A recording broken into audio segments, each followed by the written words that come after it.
Биринчи форсунка жөнүндө айтып берем. Форсунка вообще кандай текшеребиз? Каерден текшеребиз? Безнасостун давлениесин кайерде текшеребиз? Кеттик, а? Так, негизи инжектор жөнүндө общий айтып берейин. Инжектордо бул турган узун бензиновый рампа. Мына ушунга бензин насосын шланга келип сайдат. Бири подача, бири обратка болот. Подачадан бул жакка желденет дагы. Бензин насос өзү 6 барга чейин качайт этет. Ошо качайт эткен бензин мунун ичинде 6 барга чейин турат дагы. Ашыкчасы 3.8ден ашыкчасы мына клапан пропускать этет, муну менен кайра бакка барып куюлат. Бул эски системаларда ушундай. Жаңыларда деле ушундай, только аларда бир шлангадагы обратный клапан бакта. Ошол жакта 3.8ден ашкан чечип калат. Кыскасы бул жерге келген давление 3.8 болуш керек. Машина замокту өчүргөндө 2 бардан ылдыйга түшпөш керек. Бул жердеги бензинче. Андан кийин но воздушный рампада мынакей 1, 2, 3, 4 форсунка турат. Форсункалар мунун астында сальниги бар. Именно мына коллекторго отурган жеринде сальниги бар. Эми бул мотор катуу ысыганда коллекторда катуу ысыйт. Ошо ысыган момент бунун резиналары ысып, анан кайра машина бузганда муздап, ошол процесс менен резинанын убакыт өткөн сайын күчү кетет. Мындай айтканда бунун резинасын бат-баттан алмаштырып туруш керек. Бир эгер машинаны токтотпой айдай турган болсо, бир 50 миңдеби, 70 миңдеби алмаштырып турган жакшы да. Анан кийин качан бир инжекторду ачыш керек болуп калды, ремонт кылыш керек. Мотор сөзсүз түрдө муздак болуш керек. Эгер мотор ысык болсо, бул жерсине чечкениңерде мотор ысык болгонуна байланыштуу искра чыгып кетиши мүмкүн.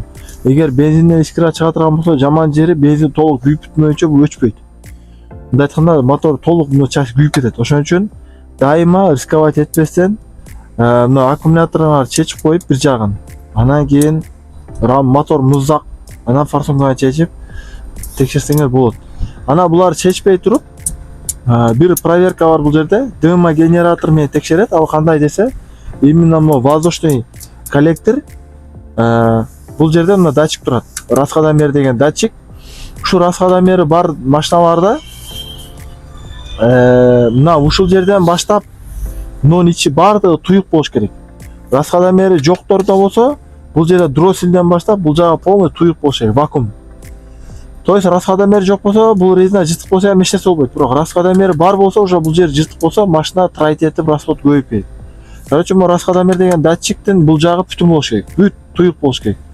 Ошону биз муну чечебиз да, бул жерден түтүн айдайбыз. Дыма генератор менен түтүн айдаганда, эгер машинанын бул жерлеринен бир жеринен түтүн чыгып атса, анда машина трайт этип расходдор көбөйүп жакшы тартпай калат. Анан көбүнчө буну эмнеге айтып атам? Именно форсунканын астындагы сальниктер эскирет дагы, именно ошол жактан түтүн чыгып калат да. Ошон үчүн дыма генератор айдаганда бул форсунканын астыларын жагычлап караш керек. Мурда газ коюлган болсо, мындай жерлерин тешет дагы, ошол жерлерге орнотулат. Ошол именно газдын эски ордуларынан чыгып калышы мүмкүн. Же болбосо мына патрубканы караганда, мынакей пакет оролгон, кымчылган, мына ушунун эски патрубкалардан тоже ушундай проблема чыгат. Кыскасы айтканда, бунун вакуумнигин текшерип коесуңар, форсунканы чыгарбай туруп. Анан бул бүтүн болуп жакшы болгон болсо, андан кийин уже форсунканы чыгарып, стендке салып текшересиңер. Стенд боюнча отдельно видео чыгат. Форсунканы эми негизи инжектор дегенде бир эле форсунка кирбейт, калгандарында толук көрсөтүп берем. Форсунка маселеси мына ушундай болуп текшерилет. Анан ток маселесинде форсункага келген питаниялар бул жака замокту ачканда прямой плюс келип турат. Машинаны айлантканда экинчи жагына минус баягы маргать этип келип турат. Оборотуна жараша маргать этип келет. Анан ирети боюнча биринчи бул форсунка иштейт 1342. Түшүндүңөр, а? 1342. Ушундай иретме иштейт.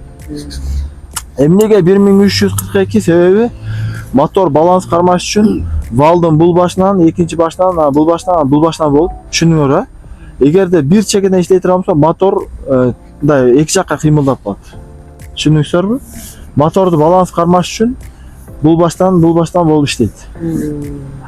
Анан кийин охлаждениега байланыштуу дагы. Бул жерде жарылгондо бул жер ысыйт, муздап турат, пока бул жер жарылат, анан бул жер муздап турат, анан бул жер жарылат, анан муздап турат. Түшүнүңүздөр а? Бири-биринен алыс болсо охлаждение ушунчалык жакшы болот. Эми ал ошо двигательдин жаралуу системасына байланыштуу. Негизи ушундай. Эч качан 1 2 3 4 5, 1 2 3 4 5 бул иштебейт. Түшүнүңүздөр а? Иретмей жарылбайт. Мындай. Көптөр болсо мындай болот. Мисалы, бул жагында 1 ряд, бул жагында 1 ряд болсо, то есть мындай 4төн бул жагына 4, анда 1 2 3 4 5 ушинтип кетет. Түшүнсөңүздөр? Шаговой болуп кетет. Форсунка маселеси ушундай, тогу ошондой. Анан форсунканын тогун текшерип атканда, форсункадан үзүп туруп, обычный эле контролка менен текшере берсеңер, себеби бул обычный эле 12 вольт келет. Кадимкидей эле. Анан бирок прямой бербеш керек, себеби бул компьютерден келет. Компьютердун ичиндеги именно форсункага жооп берген транзисторлору күйүп калышы мүмкүн. Ошондуктан бунун импульсу ошол жактан келет, а плюсу через предохранитель эле келет. Көбүнүкү через предохранитель келет. Көбүнүкү тоже через компьютер келет. Бирок бул көбүнчө эле мына плюсу бузула бербейт. Көбүнчө эле ошо импульс потеря болушу мүмкүн. Же болбосо бул 3 иштеп, мына иштебей аткан болсо, эми машина эски, зым бир жерден үзүлүп калышы мүмкүн. А так мындай негизи форсункада 1 менен 3, 2 менен 4 экөөнө бир драйвер болот. Мындай айтканда бир драйвер күйсө 2 форсунка отказ берип коет да. Эми ал компьютер ремонтто да так көрсөтөм. Ушундай алып тогун текшересиңер. Вообще форсунка ушундай болот да.